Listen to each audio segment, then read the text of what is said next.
And we know that the future cash flows are nothing but the different coupons at different points in time and a redemption amount, which is the face value. So identify the different cash flows at different points in time and try to find the present value of all those cash flows.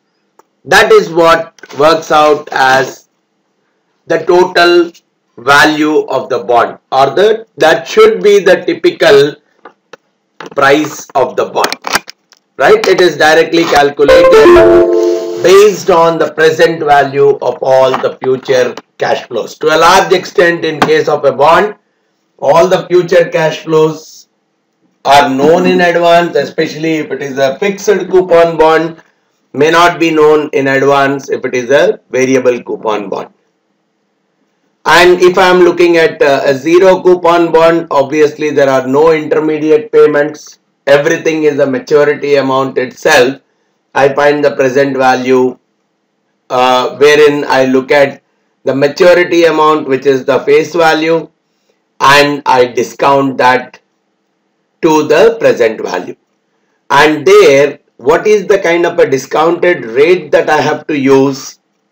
I need to use an appropriate market interest rate to discount all these cash flows. I'll use an appropriate market interest rate to discount all these cash flows, and that is what works out for the particular bond as the yield to maturity. A simple calculation of the yield to maturity is, let's say the current price of the bond is something, and in the future the bond is going to give me these kind of cash flows at different points in time. I can simply say the present value of all these future cash flows, if I equate it to the price, whatever is the discount rate that equates these two present values, that is what we call as yield to maturity of the bond. In short, it is nothing but the internal rate of return, IRR, associated with the bond. Now let's take a small example to understand this concept. Let me take a simple example. I'll talk about a bond which is having a maturity period of, let's say, 5 years, right? And it is paying a coupon payment. Let's say the coupon is 8%. The face value, let me assume it as 1000. And if I say that the market discount rate is around 8% only. So now with these things, if I have to typically find out the cash flows that are associated with this particular bond, and if I assume that the payments are semi-annual, right? The payments are semi-annual. Now, what are the cash flows that are coming on this particular bond? There, because it's a 5-year bond, typically there are 10 cash flows. One that is happening every 6 months. So there are 10 cash flows. And the first, each of those cash flows is the coupon rate divided by 2, because this coupon is always quoted as an annual rate, but we are making it as a semi-annual payment. So I'll take this as the coupon rate and multiply it with the face value. So every period, every 6 months, 40 is what that is getting paid. And of course, in the final, along with the coupon, even the face value, along with the final payment, I see the coupon as well as the face value getting paid. So these are the future cash flows that are associated with the bond. Now what I can very well do is, these being the future cash flows and these 8% being the market discount rate, I can very well find out the total present value of all the future cash flows, which means I can use a formula like NPV, wherein I'll prefer a rate as the market discount rate and use these as the different cash flows, and finally compute the present value. Yeah, here one thing I have to keep in mind, the market discount rate again is not 8%, it has to be 4%. That is where I try to bring out the period of the cash flows and the discount rate should be the same. What do I mean by that? Because these cash flows are semi-annual cash flows, even the discount rate which I am considering for the discount purpose, even that should be on a semi-annual basis itself. But it is quoted as annual, so I will make it to 8 by 2, which is 4%, and that becomes a semi-annual interest rate, and I find out the present value using that, which gives me 1000 is the present value of all the future cash flows. Now on a similar lines, let's say if the market discount rate has been 10%, means earlier it was 8%. Let me make a note. If the market discount rate is 8%, I have seen that the present value of the future cash flows is equal to 1000. So I will take a scenario. If the present value is, if the market discount rate is 6%, if it is 7%, if it is 8%, 9%, and 10%. As the market discount rate is actually increasing, what is the impact on the present value? So I'll just check this out using a data table feature of Excel.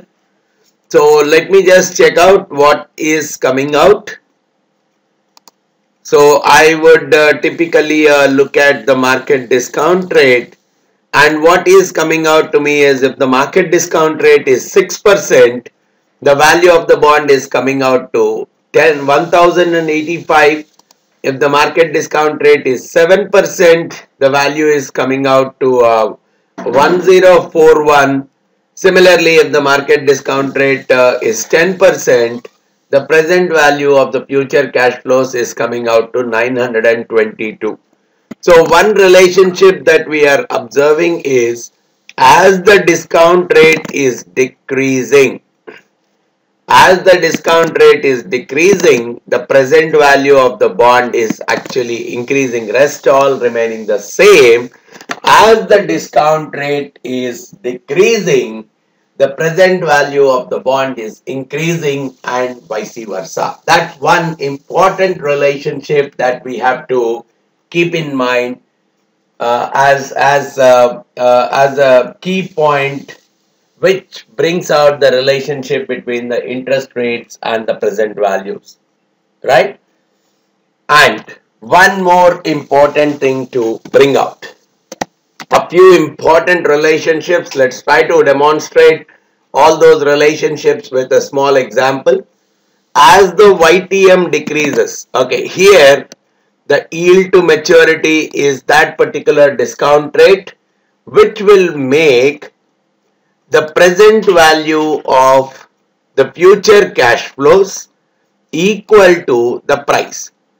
Now let's say the price at this moment, let's say the price at which this particular bond is sold in the market, or I have purchased this bond, let's say at 980 bucks, right? The purchase price, let's say, is 980, and if the purchase price is 980, I have got, let's say, the IRR. I'll compute the IRR to finally find out the YTM for this bond. So I'm using a simple IRR formula to typically compute the present value.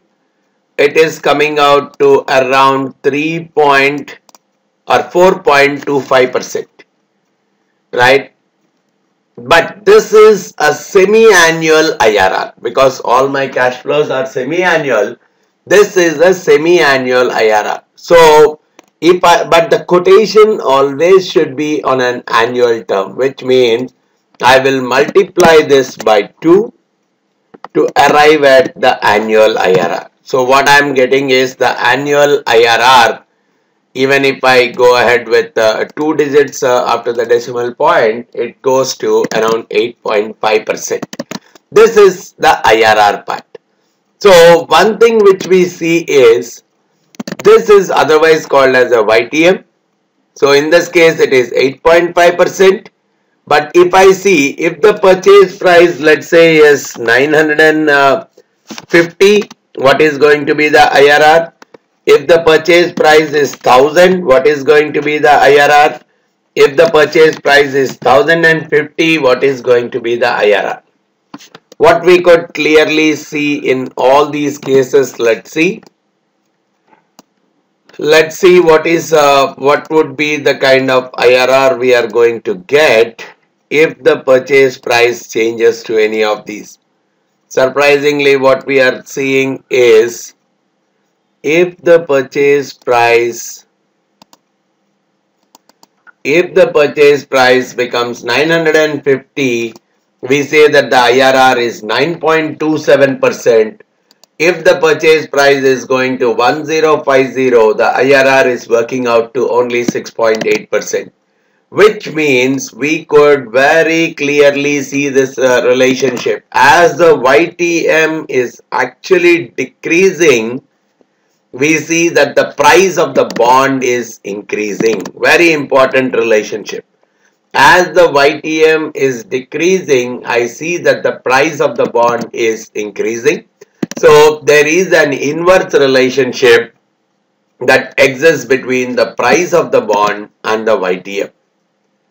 And what we could also see is, you see here, if we are looking at a YTM decrease, okay, let me look at this scenario. Here, if I am assuming that the YTM is the discount rate of 8%, let's say I have decreased the discount rate from 8% to 6%. So a 2% drop in the interest rate. Right? Let me look at this example of 2% drop in the interest rate. What is the rate? How much did this